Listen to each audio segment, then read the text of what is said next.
American president Donald Trump എല്ലാവർക്കും പ്രയോജനപ്പെടുന്ന ഒരു കുടിയേറ്റ നയം രൂപീകരിക്കുന്നതിനെക്കുറിച്ച് ആദ്യമായി സംസാരിച്ചിരിക്കുകയാണ്. ന്യൂയോർക്ക് ടൈംസ് ലേഖകരുമായുള്ള ഒരു അഭിമുഖത്തിൽ അദ്ദേഹം കുടിയേറ്റത്തെക്കുറിച്ച് മറ്റ് പ്രധാന വിഷയങ്ങളെക്കുറിച്ചും തന്റെ നിലപാടുകൾ പങ്കുവച്ചു. സമഗ്രമായ കുടിയേറ്റ പരിഷ്കാരങ്ങളെക്കുറിച്ച് വിശദീകരിക്കാൻ ആവശ്യപ്പെട്ടപ്പോൾ ഡെമോക്രാറ്റുകളും ഇതിൽ സഹകരിക്കേണ്ടതുണ്ടെന്നും എന്നാൽ അത് അസംഭവ്യമായി തോന്നുന്നുവെന്നും ട്രംപ് പറഞ്ഞു. ന്യൂയോർക്ക് ടൈംസ് ലേഖകൻ സോളൻ കനോയങ്സ് അനധികൃതമായി രാജ്യത്ത് താമസിക്കുന്നവർക്ക് പൗരത്വം നേടാനുള്ള വഴികൾ ഇതിൽ ഉൾപ്പെടുമോ എന്ന് ചോദിച്ചപ്പോൾ ട്രംപ് അതിന് സമ്മതം മൂളി.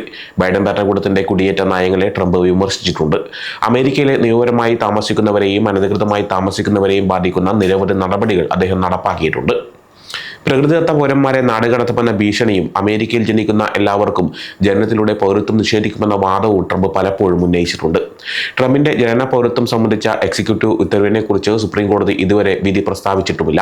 അഭിമുഖത്തിനിടെ ഏത് വിഭാഗത്തിലുള്ള പൗരന്മാരുടെ പൗരത്വം റദ്ദാക്കാൻ സാധ്യതയുണ്ടെന്ന് വ്യക്തമാക്കാൻ സോളൻ കനോയങ്സ് പ്രസിഡന്റ് ഡൊണാൾഡ് ട്രംപിനോട് ആവശ്യപ്പെട്ടു. കൃത്യമായ നിയമപരമായ മാനദണ്ഡങ്ങൾ പറയുന്നതിന് പകരം ട്രംപ് സൊമാലിയയെക്കുറിച്ച് സംസാരിച്ചു. ആ രാജ്യം അക്രമോത്സുകവും അഴിമതി നിറഞ്ഞതുമാണെന്ന് അദ്ദേഹം പറഞ്ഞു. മിന്നസോട്ടയിലെയും സൊമാലിയൻ കുടിയേറ്റക്കാരെയും അദ്ദേഹം പലതവണ ഉദാഹരണമായി ചൂണ്ടിക്കാട്ടി. സൊമാലിയയുടെ സ്ഥിരതയില്ലായ്മയും ചില കുടിയേറ്റക്കാരിൽ ആരോപിക്കപ്പെടുന്ന ക്രിമിനൽ പ്രവർത്തനങ്ങളും തന്റെ ആശങ്കകളുടെ കേന്ദ്രമാണെന്ന് അദ്ദേഹം വാദിച്ചു.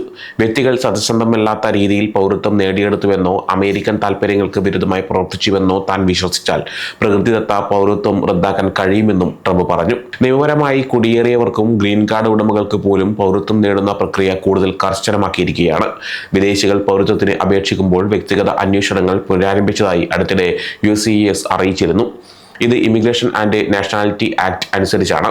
നൈബർഹുഡ് ഇൻവെസ്റ്റിഗേഷൻ എന്ന ഈ പ്രക്രിയയിൽ അയൽക്കാർ, തൊഴിലുടമകൾ, സഹപ്രവർത്തകർ, ബിസിനസ് പങ്കാളികൾ എന്നിവരിൽ നിന്നുള്ള മൊഴികളും ഉൾപ്പെടും.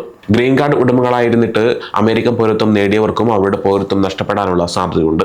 തെറ്റായ നികുതി റിട്ടേൺ സമർപ്പിച്ചതിനെ മറച്ചുവെച്ചുവെന്ന ആരോപണത്തിൽ കുറ്റവും ചുമത്തപ്പെടാതെ തന്നെ പൗരത്വം എടുത്തുമാറ്റാൻ നീതിന്യായ വകുപ്പ് ശ്രമിക്കുന്നുണ്ട്. പൗരന്മാർക്ക് ഗ്രീൻ കാർഡ് ഉടമകളായിരുന്നവർക്ക് പോലും സിവിൽ കേസ് വഴി പൗരത്വം റദ്ദാക്കാൻ സാധിക്കും. പൗരത്വം നേടുന്നതിന് തടസ്സമാകുമായിരുന്ന ഒരു പ്രധാന വസ്തുത മറച്ചുവെക്കുകയോ മനഃപൂർവ്വം തെറ്റായി ചിത്രീകരിക്കുകയോ ചെയ്താൽ ഇത് സംഭവിക്കാം. തുടർന്ന് DACA സ്വീകർത്താക്കളുടെ ഭാവിയെക്കുറിച്ച് ട്രംപിനോട് ചോദിച്ചു. ഡ്രീമേഴ്സ് എന്നത് കുട്ടിക്കാലത്ത് അമേരിക്കയിലേക്ക് കൊണ്ടുവന്ന അനധികൃത കുടിയേറ്റക്കാരാണ്. DACA സ്വീകർത്താവ് എന്നത് deferred action for childhood arrivals എന്ന US കുടിയേറ്റ നയത്തിന്റെ കീഴിൽ സംരക്ഷണം ലഭിച്ച വ്യക്തിയാണ്. ഈ നയം കുട്ടിക്കാലത്ത് അമേരിക്കയിലെത്തിയ അനധികൃത കുടിയേറ്റക്കാരെ സംരക്ഷിക്കുന്നുണ്ട്. ഇതിനെക്കുറിച്ച് ഏകദേശം 12 മാസത്തിനുള്ളിൽ ഞാൻ നിങ്ങളെ അറിയിക്കാം എന്നായിരുന്നു അദ്ദേഹത്തിന്റെ പ്രതികരണം. അമേരിക്കയിൽ അവരുടെ സുരക്ഷയെക്കുറിച്ച് പലതവണ ചോദിച്ചപ്പോൾ അവർ സുരക്ഷിതരായിരിക്കണം, എന്നാൽ എനിക്ക് എന്തെങ്കിലും ചെയ്യാൻ കഴിയുമെങ്കിൽ ഞാൻ ചെയ്യും എന്നും അദ്ദേഹം പറഞ്ഞു. സെനറ്റർമാരായ റിച്ചാർഡ് ഡാർബിനും ലിസ മുർക്കോവ്സ്കിയും ചേർന്ന് ഡ്രീം ആക്ട് 2025 എന്ന പേരിൽ ഒരു ബില്ല് അവതരിപ്പിച്ചു.